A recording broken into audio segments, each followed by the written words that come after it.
I'm not giving my name. Okay, you don't have to, but we're going to detain you for the purpose of the search because, as I've already described, you match the description. This is an illegal search, this, my friend. It's not an illegal search at all. Just listen. You match the description of somebody seen at the back of the school heading into the park with an axe. Right. Okay, you're in the area, you match the description, so you're detained for the purpose of the search in Section 1 of page. And I'm handcuffed, which is You're an not assault. under- I don't. It's not an assault. Did I refuse? Listen, Why did you put the handcuffs on me? For my safety and yours. I told you that I would no issue to you. Listen, would you go up to somebody else who somebody had said, that man's got an axe, would you go up to them just willingly? Yeah, but my friend, I can prove that I come through them gates over there. Look, if you've got nothing on you... So you just handcuffed me. Right, listen. Oh man, I can't believe it. Just crack on with the search. If you don't let me Mate, yeah, because at the end of the day... So you're detained for the purpose of the search. Of a search. 322 Ainsley from Leyland Police Station. Leyland Police Station. Okay, you're entitled to a copy. I can't give you one because I've not got a printer with me. However, you can collect one from the police station at any time in the next 3 weeks. Welcome back to Operation Audit, where we examine encounters involving law enforcement and highlight moments when public officials are called to account for the powers they use. Today's video features footage from Reggie Photo, whose channel is linked in the description below. Their recordings regularly document interactions that spark important discussions about policing, and this encounter is another example worth examining. If you enjoy this kind of content, be sure to visit their channel, watch the original footage, and show your support. What starts as a routine walk through a public park quickly turns into a stop-and-search encounter that raises a number of questions. Instead of becoming flustered or confrontational, the auditor stays calm, challenges the officer's reasoning, and patiently asks them to justify the actions they're taking. Let's see how the encounter unfolds, because the situation develops far sooner than anyone might expect. I'm not giving my name. Okay, you don't have to, but we're going to detain you for the purpose of the search because, as I've already described, you match the description. This is an illegal search, this, my friend. It's not an illegal search at all. Just listen. You match the description of somebody seen at the back of the school heading into the park with an axe. Right. Okay, you're in the area, you match the description, so you're detained for the purpose of the search in Section 1 of page. And I'm handcuffed, which is You're an not assault. I don't. It's not an assault. Did I refuse? Listen, Why did you put the handcuffs on me? For my safety and yours. I told you that I would no. At this stage, the encounter takes a far more significant turn. What began as officers responding to an unclear report involving an axe has now progressed to the auditor being detained and placed in handcuffs. Despite the obvious increase in seriousness, he remains calm and methodical, repeatedly asking the officers to identify the specific grounds for their actions and to explain exactly which legal power they believed entitled them to act in this way. Those questions become increasingly important because they require the officers to move beyond general suspicions and clearly articulate the legal basis for the detention. As the discussion continues, the confidence behind their initial assertions appears to fade. Although the use of handcuffs substantially escalates the encounter, the auditor's consistent focus remains on whether the officers can properly justify what they are doing. The contrast becomes increasingly noticeable. Broad claims of suspicion are met with clear, informed requests for a lawful explanation, yet direct answers remain difficult to obtain. Rather than resolving those questions, the interaction becomes more physical as the officer's explanations begin to lose clarity.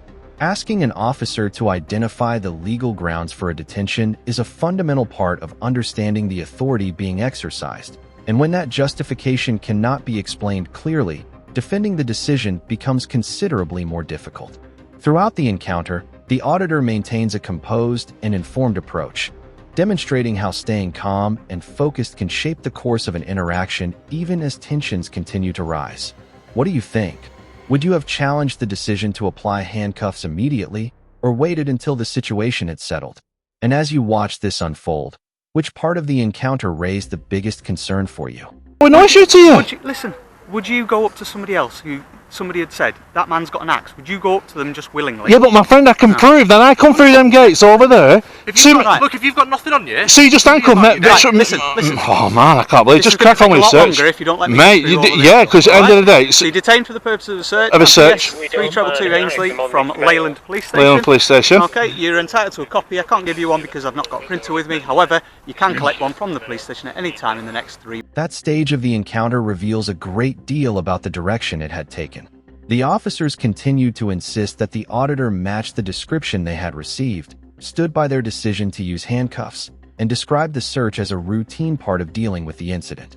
The auditor, however, repeatedly returned to one central issue. If he had remained calm and cooperative throughout, what justified restraining him in the middle of a public park. By keeping the discussion focused on that question, he changed the dynamic of the exchange.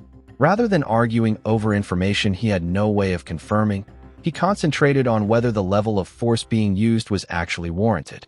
As it became increasingly apparent that he was offering no resistance, the officers found themselves having to explain the escalation instead of relying solely on the original report. As the conversation progressed, the certainty displayed at the outset appeared to give way to repeated efforts to defend the decision that had already been made. The use of the handcuffs became the defining issue, with the auditor's calm, direct questions placing growing scrutiny on the explanations being offered. Distinguishing between the grounds for conducting a search and the separate justification for restraining someone is an important point, because each action must stand on its own basis.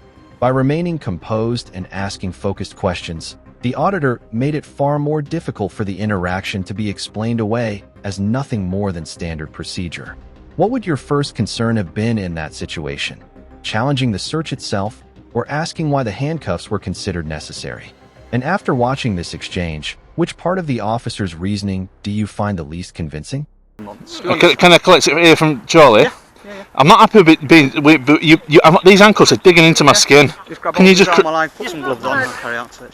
If you got anything on here that you shouldn't have, nothing whatsoever, Constable. I can't believe you walked up to me in the park. Well, get a male with an axe. We're going to, aren't we? We're going to come round. If there was anybody, and you've handcuffed me, and I've told you I've done nothing wrong.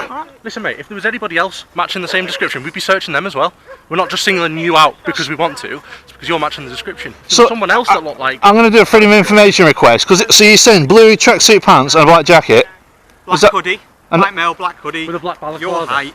It's not balaclava. Or black face covering. It's a face covering. What's in here? This is my drone. Your drone? I've just come to Charlie to start flying some drone, okay. Right? I can't believe an axe. Yeah. Bloody hell. What's your name? Whose name? Your name. I'm not telling you my name. Why not? Why not? Yeah. Why should I tell you my name? I've not committed any offences. I told you mine. I don't need to tell you my name. Okay. I can't believe this. I really feel violated here. We have tried to explain it. You've handcuffed me though, and I put my hands up, I'd turn around for him like he said. I wasn't happy to do so, but at the same time, being handcuffed though, that's the worst thing. What is it that you don't understand? Mate, you've handcuffed a person who's not done any crimes, and that's what I can't understand. You've handcuffed me, and I've not showed any restraint, I've not showed any violence behaviour. Well, you weren't willing to cooperate with me to start with. I weren't willing to cooperate because I've not committed any crimes. It's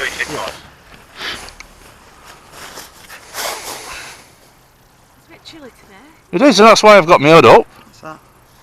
It's a camera. Oh, it's a gimbal camera. Yeah.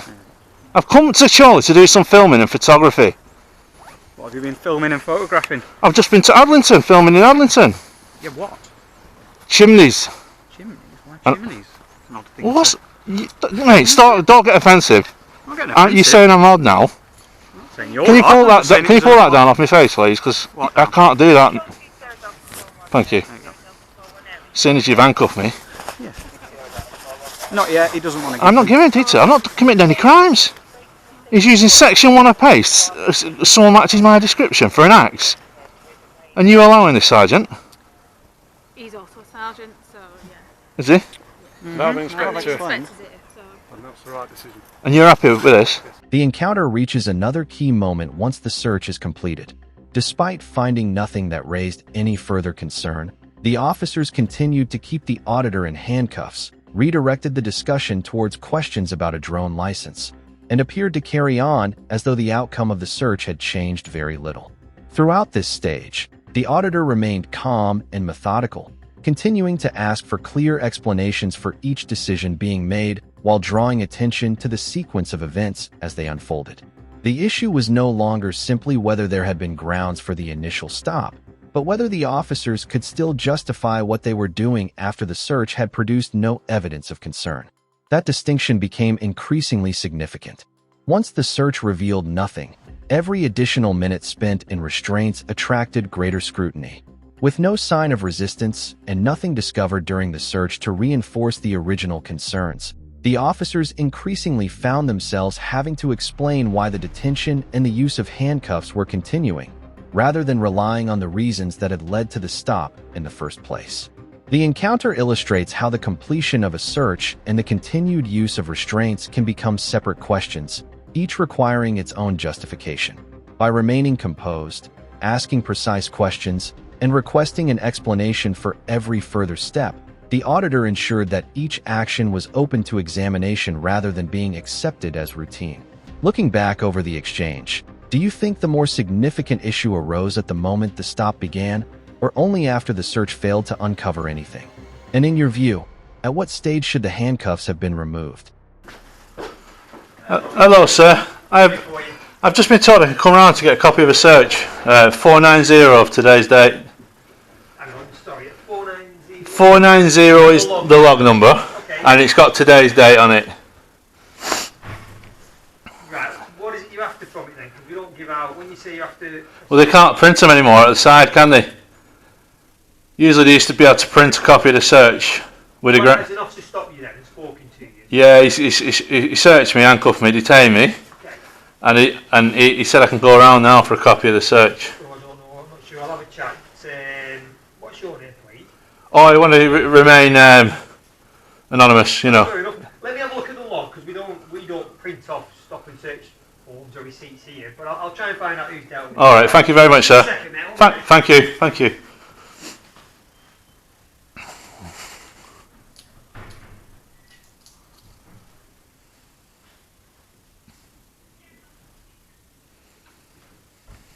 There you go, sir. Thank you One very- stop search form. Thank you very much. Right, pleasure to meet Was there need for the handcuffs though, Yeah. sir? Seriously? Yeah. I weren't showing... Mail with an axe. Yeah. Oh, come on, I had my arms I up. don't know that, do I? You could have it down your pants, you could have it in your bag. My friend, I would much rather put somebody in handcuffs if there's a potential axe than end up with an axe on top of my head. Wouldn't you? Yeah, well, come on, man. I've been peaceful. Never met you before, however. Serious? Mail with an axe. Of course, I'm going to take every precaution possible, and I'm not going to apologise for that. You're not? No. I'm at risk of killing, sir. Oh, bless you. You can go to A&E, all right? Bye-bye. Seriously? Seriously. That's the wrong attitude, sir. Tough shit? Now that's swearing. If I said that to you, mate, I'd be done for public order. Wrong attitude. Totally. Tough shit. We prove them every time. If you want to talk about police and all the rest of it, that just gives it proof, doesn't it?